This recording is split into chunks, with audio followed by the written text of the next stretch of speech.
All right, as we continue our march toward finishing up the year, let's at least finish up the 20th century here with this lecture that I'm going to call Bush, Clinton, and America. So basically everything from 1988 all the way through the end of the 20th century.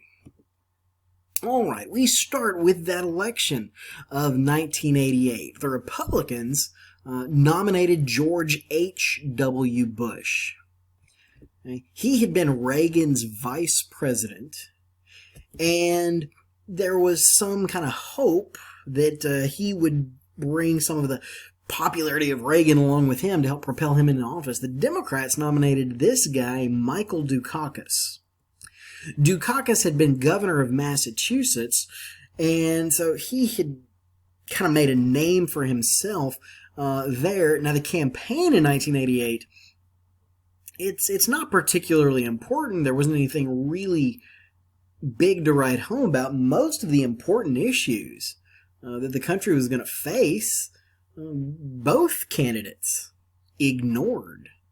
Neither one wanted to deal with these things. I guess their concern was in not alienating voters. Instead, what the two campaigns focused on was what we call negative campaigning. Negative campaigning is where you're trying to tear down the other candidate. Sometimes it's called mudslinging. They also focused on the idea of crime. George Bush was, going to be tougher on crime than Michael Dukakis. And they ran ads saying that Michael Dukakis had, let people out of prison early, and they had gone on to commit crimes. And ultimately, Bush wins this election. Democrats thought that they had a pretty good shot at it because of some of the scandals that Reagan had gotten involved in. But ultimately, Bush won. The big events from the Bush administration. One of the most lasting things that Bush did was he nominated this man, Clarence Thomas, to the Supreme Court. Clarence Thomas is a conservative African-American. He replaced Thurgood Marshall, the first African-American on the Supreme Court, who was retiring.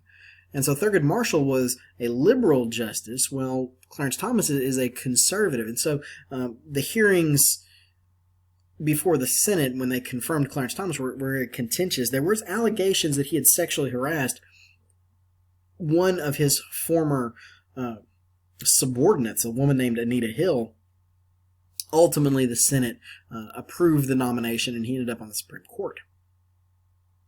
In China, there were protests in a place called Tiananmen Square. Tiananmen Square is in Beijing, the capital of China, and students gathered there in 1989 to protest for more democracy and more reforms to the communist system. They wanted democracy. They wanted freedoms that they were seeing being given, especially in the Soviet Union, through Glasnost.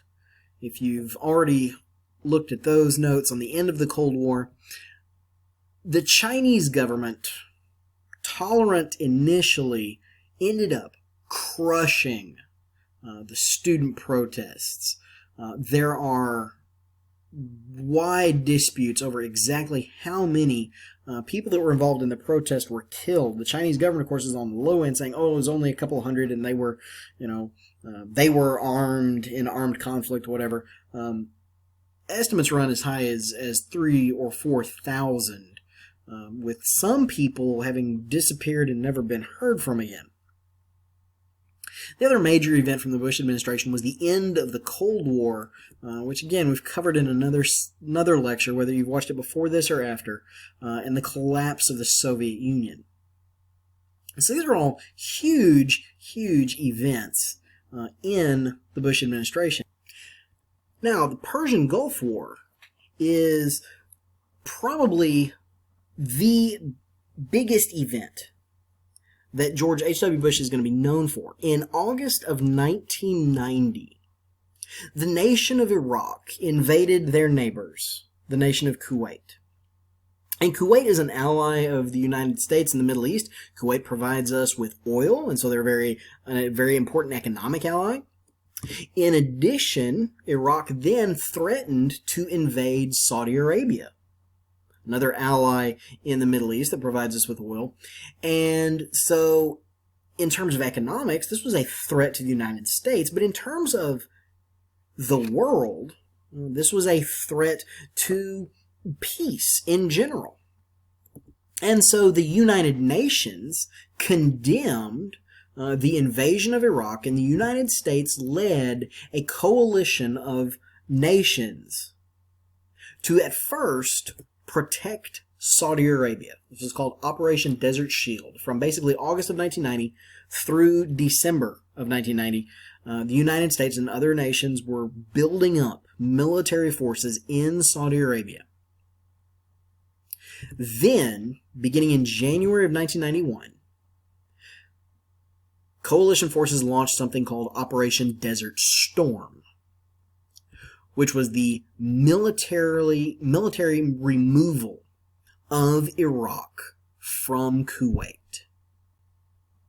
And as the Iraqi army fled Kuwait in face of coalition actions, they set Kuwaiti oil wells on fire. You can see the fires burning there in the background of this picture. The ground war lasted only 100 hours. This was as far as military planning, this was like a dream come true for the U.S. military. We had advanced aircraft that were able to get into combat really for the first time and prove their worth. Then our ground forces just did an amazing job. And after 100 hours, we called a ceasefire. The Iraqis were done. Part of it has to do with the image you see in the upper left, something called the Highway of Death. Thousands of Iraqi soldiers just kind of grabbed whatever vehicle they could and took off on the only road between Kuwait City and Baghdad, and U.S. air power got to them while they were en route and just had a field day in there. What pilots will refer to, at least in the air, as a turkey shoot.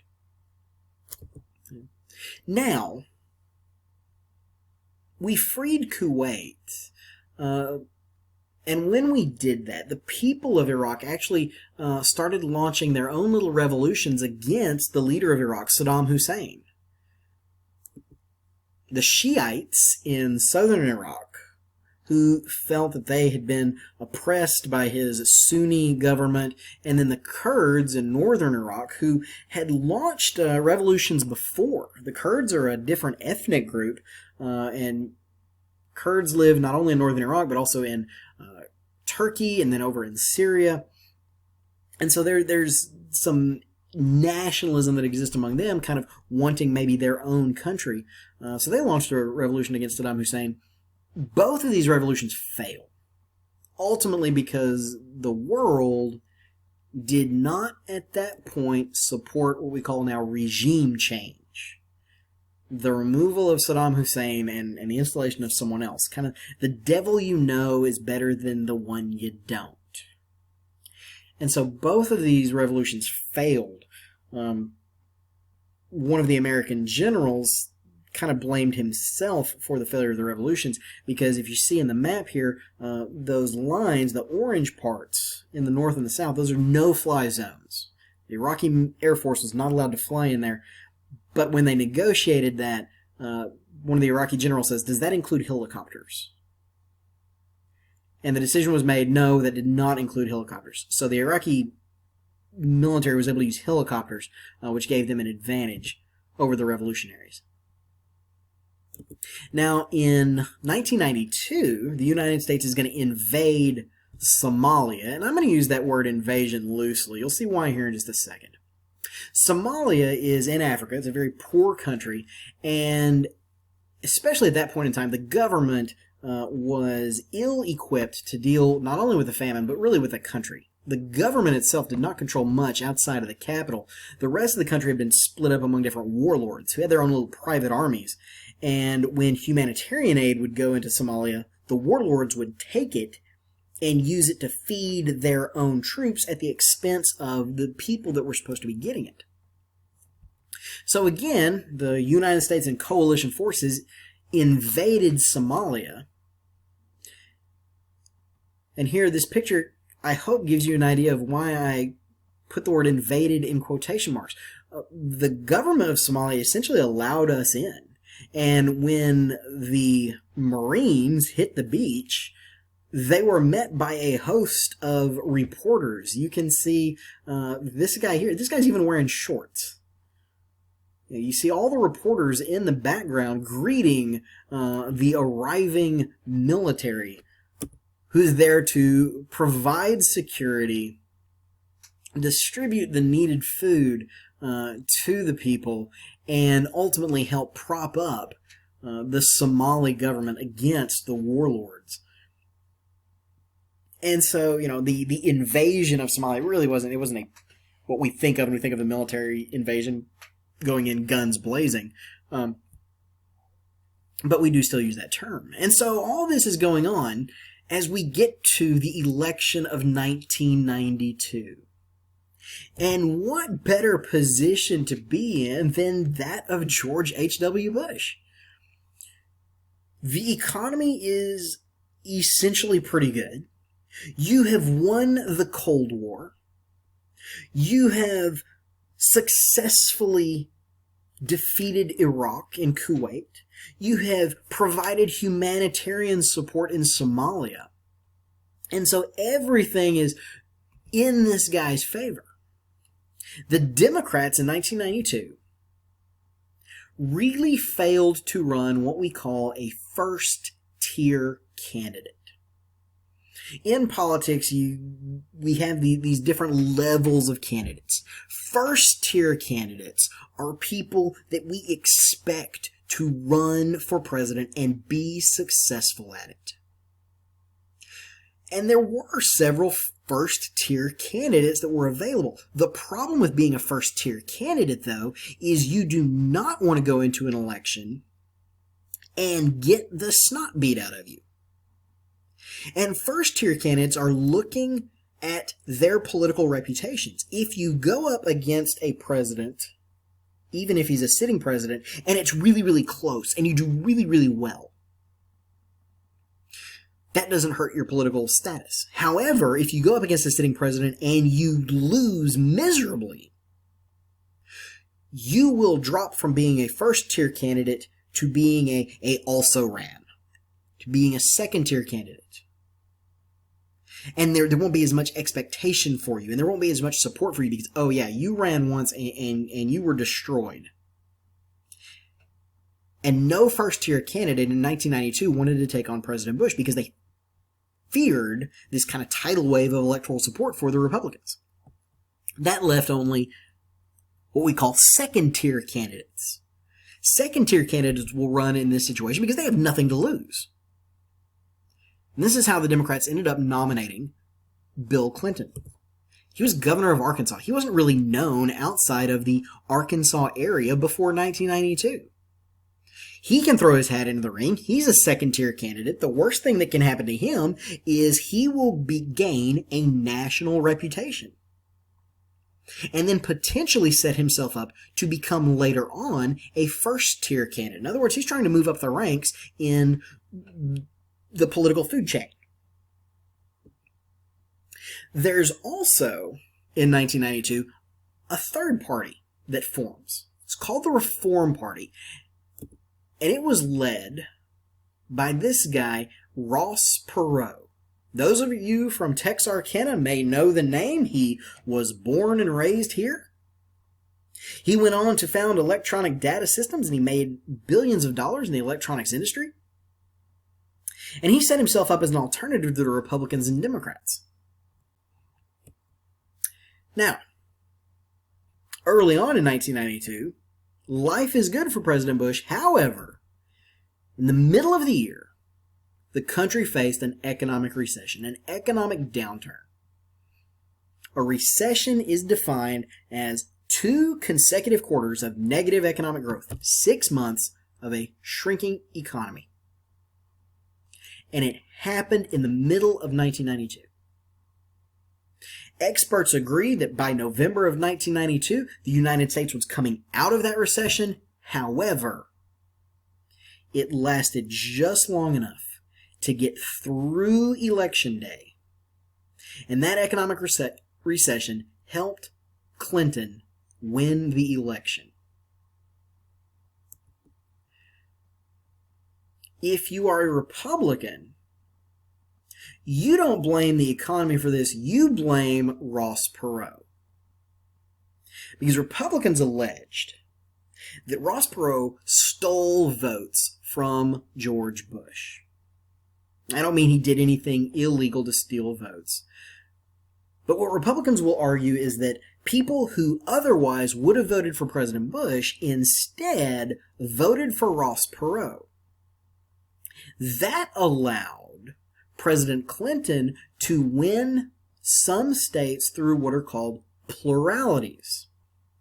A plurality is where you earn the most votes, but it doesn't have to be a majority. And so Republicans argue that in some of these states that Clinton won, he won maybe 42% to 40% to 16 to 18%. If you look over here at Ross Perot's popular vote total, he got 18% of the vote. That's a huge percentage for a third-party candidate. But Republicans argue that Ross Perot helped steal that election by taking votes that otherwise would have gone to President Bush. The counterpoint to that is, how many of those people were new voters who would not have voted for Bush or Clinton because they had already been turned off by the political system? Ross Perot did energize people who had never voted before and saw a difference in what he was going to do. Either way, Clinton won.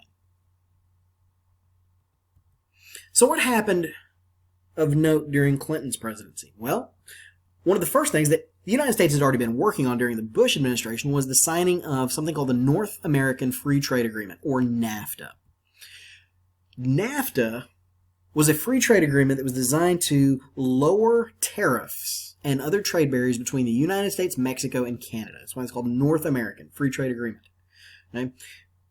Later on, there would be other countries that would sign on to it, kind of, hey, we want to work out a trade deal. We like the one you have here. Can we just become a part of it?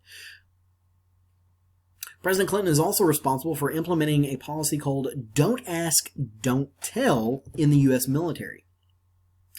This allowed homosexual members of the military to continue to serve. Okay? Before this, if the military learned that you were a homosexual, you could be not only discharged from the military, but dishonorably discharged. And that carries all kinds of other consequences and connotations with it. With the Don't Ask, Don't Tell policy, no longer could superior officers ask serving members whether about their sexuality. Now, the other side of that coin was you could not be an openly gay person serving in the military. That's the don't tell part. So you still had to be what we refer to as closeted.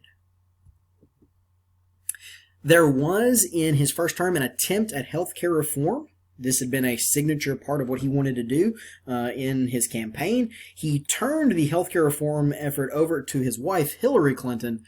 That in itself proved to be a mistake, as Hillary Clinton made a misstatement, we might say, saying that she would act as the co-president. And she kind of went into Congress kind of with guns blazing, we will be reforming health care. And Congress, which was controlled by Democrats, basically looked at her and said, we didn't elect you to do anything. At least not yet. Another thing that happened during Clinton's presidency, which on the surface may seem like nothing, but it had profound implications. There's what we call the Waco Siege now. Outside the town of Waco, Texas, there was a cult that had set up a compound. And members of the Bureau of Alcohol, Tobacco, and Firearms believed that they had illegally illegal weapons, that they had illegally modified other weapons to be fully automatic. And so the ATF attempted to raid the Branch Davidian compound. The raid was a massive failure. 4 members of the ATF were killed. Resulted in a standoff between the cult and the FBI, the ATF. And after 51 days, the remaining cult members were killed when a fire broke out in the compound. Now, there's questions as to what actually caused the fire. That morning, the FBI had gotten sick and tired of the siege, and so they decided to end it by firing tear gas into the compound to try to force the Branch Davidians out. There's some who allege that they also used incendiary devices to try to create smoke and try to help force even more the people to get out quicker. Arson investigators say the fire started in 3 different places, 2 of them in places where the FBI had not injected tear gas. So the prevailing theory is that the Branch Davidians committed mass suicide. However, this is also probably the motive behind another tragedy in U.S. history, the Oklahoma City bombing in 1995. This man, Timothy McVeigh, allegedly wanted revenge against the government that he felt had overstepped its bounds in Waco, and he detonated a truck bomb outside the federal building in Oklahoma City, resulting in the deaths of many, many people, including children who were staying at a daycare that was operated there for employees of the building. Now, excluding Waco, when it comes to Clinton's economic and social policies, there was, of course, a Republican reaction to that. In 1994, Republicans introduced what they called their Contract with America. This was a document that stated what they wanted to do if they were given control of government. 1994 is an off-year election. So in other words, we're not voting for president, but we are voting for Congress. And so the Republicans were looking to gain control of Congress, and they promised the American people this contract with America, these conservative principles that they would enact if they were given control of Congress. And it worked. They did gain control of Congress. Republicans gaining control of Congress actually forced Clinton to, some might say, abandon his more liberal policies, but he did move more toward the middle to begin working with Republicans. And so some more conservative policies were enacted after 1994. Clinton was reelected in 1996. Republicans maintained control of Congress in that election in 1996 as well. And so some political commentators said that this was a message from the voters that we wanted Republicans and Democrats to work together. Either way, it's proof that Clinton remained popular. Now, what will Clinton be known for? He probably will be most remembered for his impeachment. Bill Clinton's administration, all along the periphery, was embroiled in scandal after scandal. And a man named Ken Starr had been appointed to be a special prosecutor, much like during the Nixon and the Watergate investigations. And Ken Starr would start to investigate all of the allegations. And it was almost like he was hired to investigate one thing, and then something else popped up, and it was decided to, oh, here, investigate this too. Oh, here, investigate this too. And so he investigated allegations of tax evasion. He investigated allegations of insider trading. There should be a quotation mark at the front of that. It didn't have to do with stocks. It had to do with land and land sales, where the Clintons sold a piece of property just before the value of it tanked due to the release of information to the public, how it was not going to be developed the way they thought it was. Allegations then of sexual harassment as president and before his presidency. Allegations also of perjury, lying under oath. And all these things were kind of dumped on Ken Starr, and this investigation went on and on and on and on. And finally, the thing that probably is going to be remembered, not just the scandal, but the Monica Lewinsky part of the scandal. Allegations that President Clinton had an affair with a White House intern. And the reason that was a big deal is it had to do with a lawsuit where they were trying to establish a pattern of sexual misconduct that the president had. And he lied under oath about having sexual relations with Monica Lewinsky. Ken Starr ultimately brought his report to the House of Representatives, who voted on a partisan nature to impeach the president. To impeach requires a majority, a simple majority of the House of Representatives. The trial then takes place in the Senate, where the Senate determines not only guilt or innocence, but also whether or not the president deserves to be removed from office. And of course, President Clinton was acquitted of 2 charges. One, obstruction of justice. The second one, perjury, where the Senate decided neither charge rose to the point of what they consider to be high crimes and misdemeanors. However, even though he stayed in office, this is something that would hang over Clinton's administration for the remaining years. So we don't have a whole lot more to go this year. I hope these things are helping you out. I hope that you're getting information, and I hope you stay around to watch the last couple of lectures I've got for you.